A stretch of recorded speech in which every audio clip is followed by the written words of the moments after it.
Good morning. I'm closing my blinds because it's not morning. Well, it is morning, but one in the... Today, didn't really do much. I just went to work and came home, that's it. Had a decent day. But what I really wanted to talk about was the fact that there was an Apple event today. And not just any Apple event, WWDC 2025. And there was a lot of really interesting things going on in it today. And I wanted to talk about them because I was actually pretty impressed with the lineup of things talked about today. I was very, very happy with basically the whole show, honestly. So I just want to give a couple of my thoughts. So let's do that. I changed my shirt. So the first thing, or I guess the biggest thing that there is to talk about, is the fact that everything has a brand new design. And that is something that's been a very long time coming, because we've been kind of rocking the same, for the most part, the same design language that we've been using since iOS 7, you know, with the drastic, with the removal of the skeuomorphism. And it was a very drastic change for iOS, but it was one definitely for the better. And we've kind of been sitting on that look ever since. And you know, that's not a bad thing. It looks great, but it's been 12 generations since then, and it was definitely time for an update. And we kind of sort of got one. You see, the new design that they came up with is something that is very Apple. For a long time, Apple and members of Apple have been very vocal about loving the look of glass. And yeah, that's that's been very apparent in all of their design languages and all of their design philosophies, is that everything had to look somewhat like glass, you know? That's kind of why the iPhone was shaped the way it was shaped, and that's kind of why everything else was kind of like built around this idea of slabs, basically. Everything was based around the idea of it being slab shaped, as if it was a single pane of glass. So it really was no surprise when they announced that the look of this new iOS generation was liquid glass. And the liquid part of that just means that everything's very fluid. That's what I'm getting. Everything's very fluid. Everything makes a lot of sense. Everything is very like drippy droppy, you know, like everything is, for a better lack of a better term, it's liquid. And glass, you know, being its actual physical properties of it refracting what's behind it, and it having all of the other properties that glass would have. And honestly, I think it looks kind of good. I'm a big fan of it, honestly. I think it's a very beautiful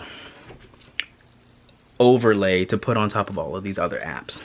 The only issue I see with it is that because of the refraction and because of the lightness of the font and all the things like that, readability is kind of a concern, especially on the lock screen. Because if I have a light colored lock screen, the text is white, you know, like I don't think that would have decent readability.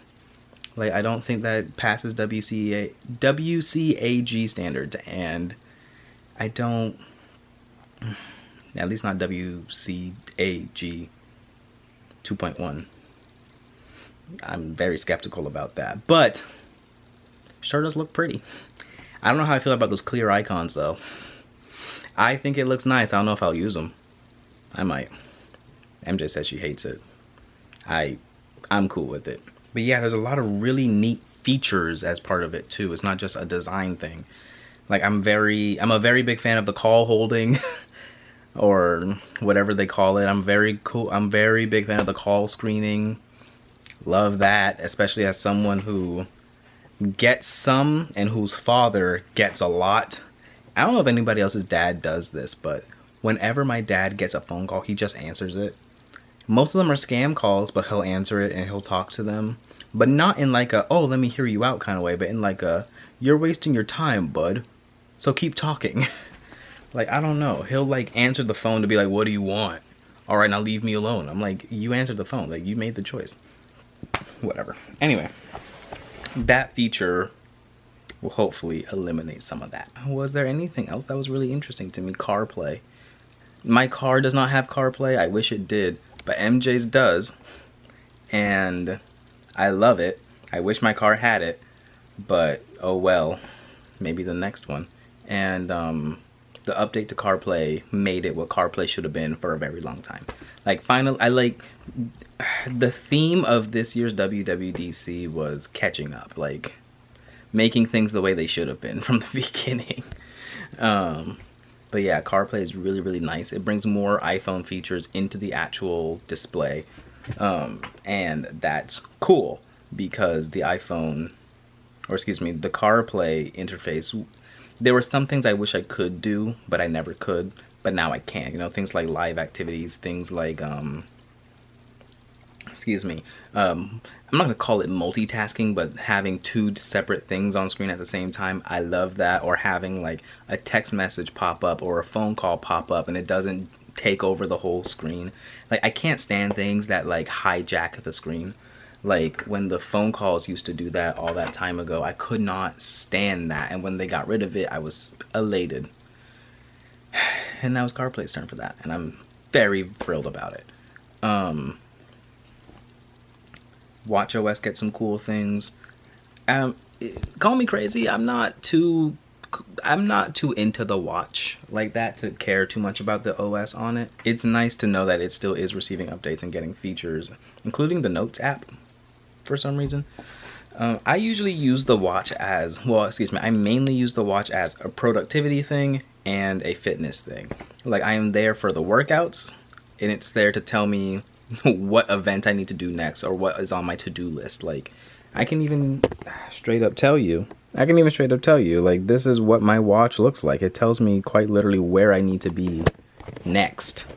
And like, I don't use any of the pretty watch faces because I calendar, like, show me where's the next place I need to be and then tell me what's on my to-do list. That's what I use the watch for, as obviously along with the fitness stuff too.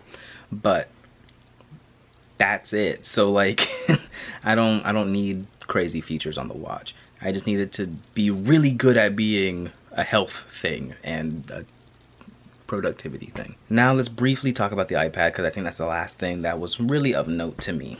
The iPad is finally what it always should have been. And that's great. That is great. I am so ecstatic about it because I'm a big iPad lover. I have been for a long time. This is my current iPad. This is a 6th generation iPad, I'm pretty sure. I bought that, well, excuse me, it was bought for me in 2018 as a graduation gift, or early 2019, as a graduation gift. And it's really nice. Well, pardon, it was really nice. This is before they switched to Apple Silicon and all of that. So like, I still have like an A10 in there. I have always loved the concept of an iPad. But the issue is that the software was so limiting to it. For the longest time, the iPad was just a big phone, and it could have been so much more. It needed to be so much more. And the way you could have fixed that was by putting Mac OS on the iPad. But obviously, Apple would never do that. That would cannibalize their Mac sales. But this, what they announced today with iPad OS 26. Oh, all the naming conventions are 26, by the way, which is, MJ says that it's stupid, but it makes so much more sense because it's the one that's releasing for the majority year 2026. But also, we were on iOS 19, iPad OS like 10 or something like that, Watch OS like 7, Vision OS 2. Like, there were too many numbers, but now everything is 26. That's so much nicer and that's so much easier. Anyway, yeah, the iPad. They've brought Mac features to iPad OS, and now, and you can kind of sort of toggle back and forth between like iPad mode and Mac mode. And that is what the iPad always should have been. You know, like you can have different windows open with a minimize and a close and a max, like everything is there. But then if you just want to close all that and just open up a tab, have it take up the full screen and just have it be an iPad, you can do that. And that is what the iPad should have been from the beginning, a hybrid between being a big iPhone and a small Mac. The iPad finally is that, and that's what it always should have been. And I'm so excited for that. And it drives me up a wall that this one is too old to get that feature. But I'm planning on buying a new iPad soon anyway, potentially this year. Maybe. Hopefully. Preferably. On the Mac side, there it is. There it is. On the Mac side, we are in Mac OS 26 Tahoe. And there's going to be some interesting things. Obviously, just like with iPad OS and Watch OS and TV OS and Vision OS, we're getting the glass all the way through. Everything is turning glassy. And I'm surprised they didn't tagline this with WWDC 2025. Oops, all glass. It's, yeah, if I took a shot for every time they said liquid glass in this presentation, I would not have made it to the end of the presentation. It was a lot. But on the Mac side, we got some interesting features. Nothing too terribly crazy. Like, I'm not even remembering any right now, which is how I know that, like, whatever. I remember them mostly talking about design stuff, honestly.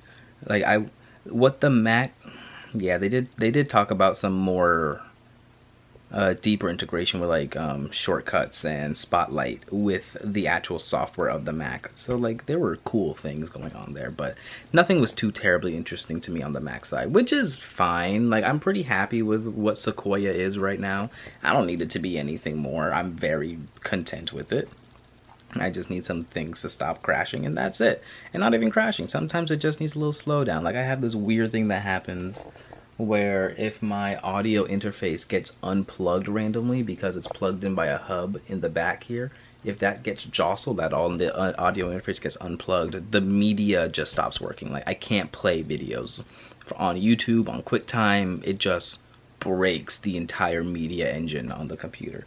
And I don't quite enjoy that, and I don't know how to fix it. I have to turn the whole computer off and turn it back on to fix that. It's very strange. I would love to talk to Tim about that. Or Craig. I don't know who's in charge here. But besides that, everything else was not really of interest to me. Like I don't have an Apple TV. I'm not. I'll have one day, but no time soon. I don't have a Vision Pro. I don't plan on having a Vision Pro. So there's a lot of things that's just like, yeah, that's whatever. So yeah. I think that's everything that I can think of, at least for right now. I'm excited. I may be getting a new phone this year, so I would love to take advantage of all of that new, fresh goodness, glassness with the Apple Intelligence and all that stuff. They actually didn't talk that much about Apple Intelligence today, and that did catch me a little off guard.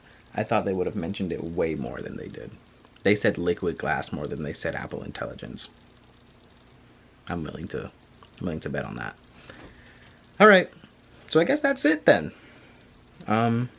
Yeah, those are my thoughts about WWDC 2025. So, with that, I will bid you adieu. Yeah, thank you so much for watching. It's kind of a long one. I'm looking at it now. I have 15 minutes of raw footage to edit. Sick. I still haven't edited SeaWorld. I'm gonna get so behind on vlogs. It's fine. Alright, thank you so much for watching. Let's meet back tomorrow for something different. Good night.